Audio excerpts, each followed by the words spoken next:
What is going on, guys? It is your boy Pat Go Gaming coming at you again with another YouTube video, and today we're doing an OP10 pre-release guide.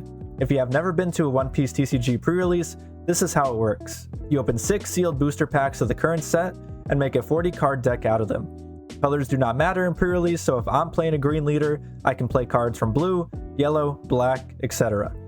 My personal recommendation for leader in this pre-release is Eustace Captain Kidd, and I think he will always be one of the top 3 strongest leaders, and personally, I think he'll always be the strongest pre-release leader.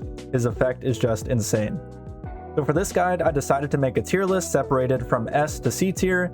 In this list, I did not include blockers or 2K counters because those are usually auto-includes, so I didn't want to fill up the list with unnecessary items. S tier cards are the game winners or bombs. If you play these, you are likely going to win your pre-release, if not win a lot of games. A tier cards are the auto-includes that you don't have to think about, and B tier cards are cards you should strongly consider. C tiers are those 50-50s that you might want to play if it's right for you, that you should give a consideration. I have the tier list here behind me, but please stick around for the card-by-card analysis if you want to learn more about why these cards are good and why you should play them. The card list for all of the tiers will be posted in the description of the video, so be sure to check it out if you want more, if you want to upload these cards into your sim. And guys, we're on the road to 100 subscribers, so if you enjoy and find this video helpful, please drop a like and subscribe. It means the world to me. It really does. And with that being said, let's get right into the video. Okay guys, so getting right into our S tier bombs. These are cards that if you play, you are more than likely winning the game, and if you pull multiple of them, you are going to win your pre-release easily. So starting off with our first card, we have Smoker. Smoker is a 5-cost 7,000 power with the Banish ability. Banish in pre-release is fucking insane. Just having any card advantage over your opponent will usually win you the game in pre-release, and having it on a 5-cost 7,000 power body is insane. So you want to play Smoker, and not only does he have Banish, he also has a usable activate main ability that sets up to one of your Dawn cards as active, just for free, just for nothing. So if you get Smoker, you play this 1,000,000% of the time, and if you can protect it and get multiple banishes off with it, you will win. Next, we're looking at the 7-cost 9,000 power Keyros. Already a vanilla statted body with an effect, and its on play is also insane. So it's return a cost 5 or lower character into its owner's hand. If your opponent plays a 5-cost vanilla and you respond with Keyros, I think you win the game 8 times out of 10, 9 times out of 10. This card is insane. It's insane in the metagame, and it will be insane in pre-release. If you get this card, play this card 100% of the time. Next, we're looking at Ryuma. Now on the surface, this is just a 4-cost 6,000 power vanilla statted body, but it has double attack. And usually when things have double attack, they have less power or they have some kind of drawback that makes the double attack not as strong. Ryuma, you just have to put a Dawn on him. You just have to put a Dawn. He's also uncommon, so you might pull multiple of them. So this card is just all around amazing. It's not like a bomb, but if you have multiple of these, you're likely going to win your pre-release. Just having double attack on a nicely statted body is insane. Next, we have Monkey D. Luffy. This is a 6-cost 7,000 power with the counter that cannot be KO'd by your opponent's effects. Removal is already limited in pre-release, and if your opponent has any removal that could possibly deal with Luffy, they just can't. It also has a broken ability. When attacking, place 3 cards from your trash to the bottom of your deck. Then if your opponent has 5 or more cards in hand, they discard a card. So like I said before, any card advantage you can get over your opponent in pre-release will eventually win you the game. If you get 2 attacks off with this, I can guarantee that you are likely winning the game unless you misplay horribly. So play this card. It is insane. It has a counter. It's so versatile. Play this card. Next, we have Basil Hawkins. So like Ryuma, off the bat, it doesn't seem very strong. It's a 4-cost 5,000 power with 1,000 counter, but its on KO ability is trash 1 card from the top of your opponent's life. If you get multiple of these, you're set. You are good for the pre-release. You will just beat everybody if you see them. If your opponent wants to deal with it, they have to trash a card. If they don't deal with it, you're getting a free 5k swing no matter what. Insane rare. Next, we have probably the best card in the format, in my opinion, the 8 cost, 9,000 power Eustace Captain Kidd. On play, rest this character, trash up to 1 card from the top of your opponent's life. Already insane. 8 cost for a free trash without having to pay anything. Insane. If you resolve this card, you probably win the game. And then end of your turn, if your opponent has 2 or less life cards, draw 1 and discard 1 from your hand. So it's a nicely statted body with an amazing on-play effect that lets you filter your hand every single turn. Insane. You're gonna win. Play this card 1,000,000% of the time. And lastly, we have Liberation. I have this at the bottom of S tier just because of its, you have to require a specific set of effects to use its effect. So if you have 2 or more characters less than your opponent, then you get to KO up to one of your opponent's characters with an original cost of 6 or less, and 1 with an original cost of 4 or less. So 2 for 1-ing your opponent, and getting a 6 cost and a 4 cost off the board optimally will win you the game. If you play it right, you're going to win the game if you resolve Liberation and get the max value out of it.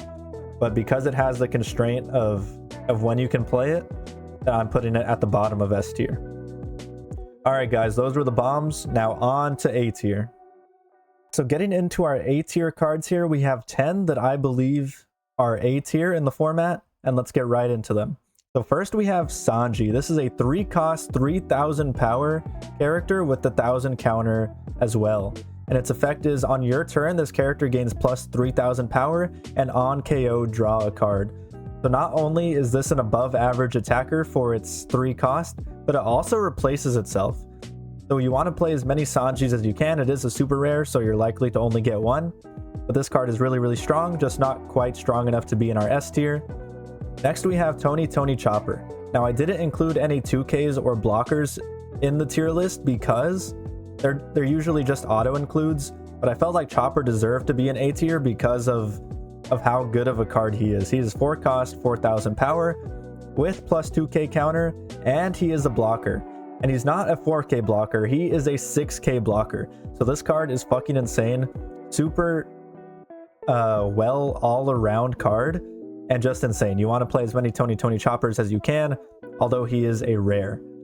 Next we have Edward Newgate. This is a 5 cost, 6,000 power with 1,000 counter, and then on play, if you have 2 or more rested characters, rest up to one of your opponent's characters of 5 cost or less, then KO up to one of your opponent's rested characters of 3 cost or less.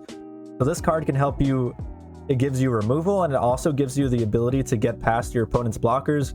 If you need to go for game, you can go Edward Newgate, rest one of their blockers, then go for game from there with a 10k attack. So really, really strong card. I think I'd rather play this over vanilla, has a lot of utility.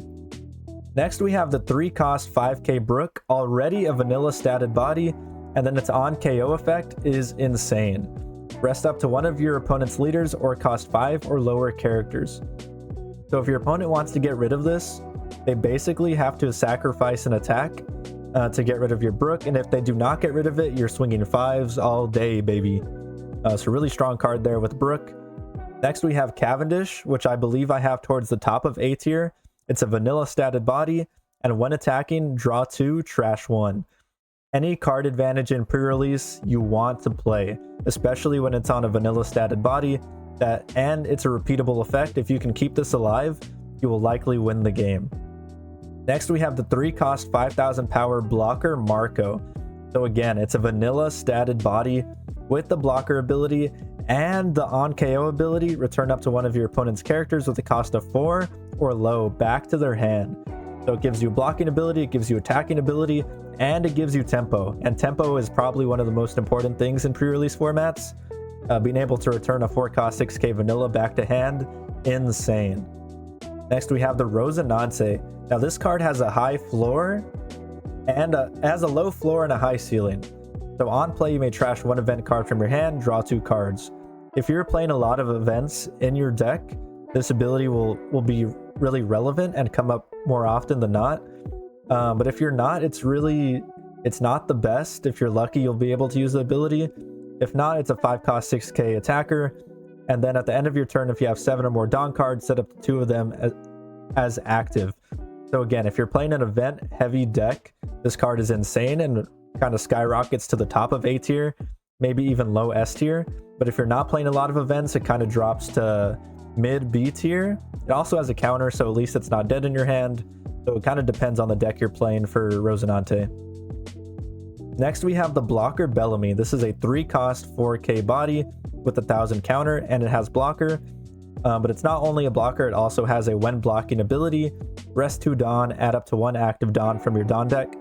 So there's not a lot of ramp in pre-release generally, so being able to get 1 Dawn active and out ramping your opponent is really, really strong, and I think kind of puts him towards the bottom or towards the mid of A tier.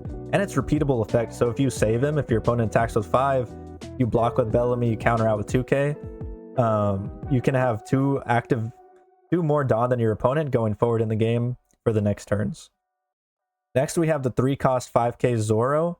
This character has Rush if you have fewer life than your opponent. So you can kind of play around this and make sure he has Rush. And Rush is very uncommon from the cards I've seen. They're really, really strong. It's a vanilla statted. And also, if you're playing Supernovas, you may trash 1 card from your hand and play this character. So if you're playing Eustace Captain Kidd, like I recommend for this pre-release, you can play the Zoro, you can have his trigger ability and his rush ability active. So next we are looking at our final card in the A tier, Divine Departure. This is a 1-cost event, and it's activate main, rest 5 Dawn, KO up to one of your opponent's characters with 8,000 power or less. So really, really strong just at the base. Being able to do that is not easy. A good removal, but it also has counter. Up to one of your leaders gains plus 3k power during this battle. So it's basically a guard point on steroids a little bit. Guard point you can use on characters, but this having the KO ability is really, really strong. So that's the end of A tier, guys. These are the cards that you want to play over vanillas, over your generic cards. Pretty much auto includes in the deck. So now let's get into the B tier. Okay guys, so getting into the B tier here, these are cards that you're going to have to make active decisions about. Would I rather play a vanilla? Would I rather play an extra 2k, an extra blocker than these cards? So it comes down to the deck you're building, what your preferences are. But with that being said, let's get right into the cards. So first in the B tier, we have Brownbeard. This is a 3-cost 5,000 power, so decent statted body already. And when attacking, if you have 1 or less characters with 6,000 or more power, this character gets plus 1,000 power during this turn. So like I said, the vanilla would have a counter, Brownbeard does not. So it is up to you guys. This is where decision making starts becoming key and will probably decide whether you're successful in your pre-release. Next, we have the 2-cost 3,000 power Monet. This has 1,000 counter, and its ability is activate main. You may rest this character, give up to 2 rested Dawn cards to your leader or one of your characters, then give up to one of your opponent's characters minus 1,000 power during this turn. So pretty decent card. It's okay statted with the counter, and it gives you a nice swing that your opponent will have to remove. So if your opponent doesn't remove this card and you're able to protect it, it becomes a really, really strong card and goes closer to A tier. It will likely be pretty easy for your opponent to get rid of.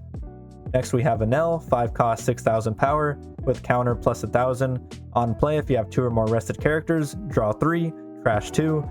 So good filtering ability, a little bit of card advantage. You just sacrifice that 1,000 power. Next, we have the Frankie. This is a 4-cost 5,000 power, 1k counter. Once per turn, if this character were to be KO'd in battle, you may instead add the top card of your life to your hand. So if your opponent's playing really slow and you want to start taking some cards and getting more cards in your hand, you can use the Frankie ability, or you can play the 4-cost 6k vanillas. Next, we have Roronoa Zoro, 5-cost 6,000 power, counter 1,000. And on your opponent's turn, if you have 2 or more rested characters, this character gains plus 2,000 power. So a situational effect, but if it is active, he becomes an 8k on your opponent's turn, and he becomes really difficult to remove. Next, we have Viola. This is a blocker, and I included her because she has an extra ability other than just being a blocker. She has on KO, Don -1. If your leader includes Don Quixote Pirates, add up to 1 purple event card from your trash to your hand. So if you are playing a Don Quixote Pirates leader, which you probably aren't, then you really want to play this card if you are. If not, she's just a blocker, and you want to include her either way. Next we have Pico. This is a 4-cost 5k with 1000 counter, and once per turn, if this character were to be KO'd by one of your opponent's effects, you may instead rest 2 of your Dawn. So if you want to keep Pico around, you can just leave 2 Dawn up if you're worried he's going to get KO'd, and he becomes a really sticky 4-cost 5k body that your opponent will struggle to remove, and you can just swing 5 with it every turn. Next we have the Shiryu. This is a 4-cost 5000 power 1k counter. On opponent's turn, like the Zoro, he has plus 2k power, so he becomes really hard to remove. Then his activate main is irrelevant unless you're playing Blackbeard as your leader. Next we have Caribou, another kind of situational card here. We have 4-cost 5k with 1000 counter, and Dawn 1 if your leader has a supernova type and your opponent has 3 or more life cards. This character cannot be KO'd in battle. So I strongly urge you to play Kid. There are a lot of cards that synergize with supernova leaders or supernova types in general. So if you play Kid, he's just a really strong leader in general, and you get access to cards like Caribou, and this card kind of moves up to bottom of A tier if you're playing Kid. So I highly recommend Captain Kid for this pre-release. Next we have Heat and Wire, a 3-cost 4k in body with 1000 counter. On play, rest up to one of your opponent's characters with a cost equal to or less than the total of your opponent's life cards.